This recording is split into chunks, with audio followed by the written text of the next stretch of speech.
उदारवादी, रेडिकल और रूढ़िवादी। समाज परिवर्तन के समर्थकों में एक समूह उदारवादियों का था। उदारवादी ऐसा राष्ट्र चाहते थे जिसमें सभी धर्मों को बराबर का सम्मान और जगह मिले। शायद आप जानते होंगे कि उस समय यूरोप के देशों में प्रायः किसी एक धर्म को ही ज्यादा महत्व दिया जाता था। ब्रिटेन की सरकार चर्च ऑफ इंग्लैंड का समर्थन करती थी। ऑस्ट्रिया और स्पेन कैथोलिक चर्च के समर्थक थे। उदारवादी समूह वंश आधारित शासकों की अनियंत्रित सत्ता के भी विरोधी थे। वे सरकार के समक्ष व्यक्ति मात्र के अधिकारों की रक्षा के पक्षधर थे। उनका कहना था कि सरकार को किसी के अधिकारों का हनन करने या उन्हें छीनने का अधिकार नहीं दिया जाना चाहिए।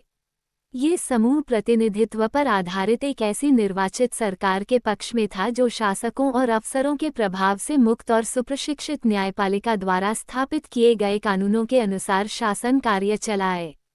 पर यह समूह लोकतंत्रवादी डेमोक्रेटी नहीं था।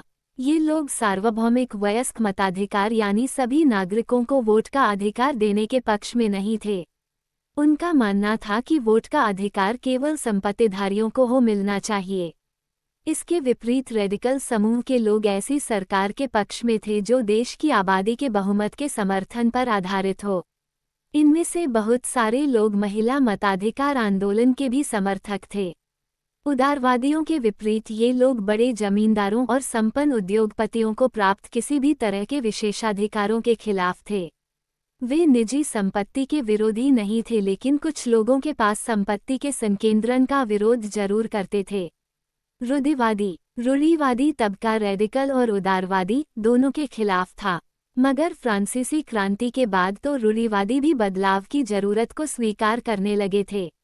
पुराने समय में यानी 18वीं शताब्दी में रूढ़िवादी आमतौर पर परिवर्तन के विचारों का विरोध करते थे, लेकिन 19वीं सदी तक आते आते में भी मानने लगे थे कि कुछ परिवर्तन आवश्यक हो गया है, परंतु वह चाहते थे कि अतीत का सम्मान किया जाए, अर्थात अतीत को पूरी तरह ठुकराया न जाए और बदलाव की प्रक्रिया धीमी हो।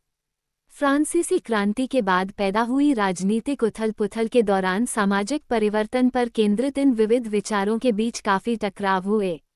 19वीं सदी में क्रांति और राष्ट्रीय कायांतरण की विभिन्न कोशिशों ने इन सभी राजनीतिक धाराओं की सीमाओं और संभावनाओं को स्पष्ट कर दिया।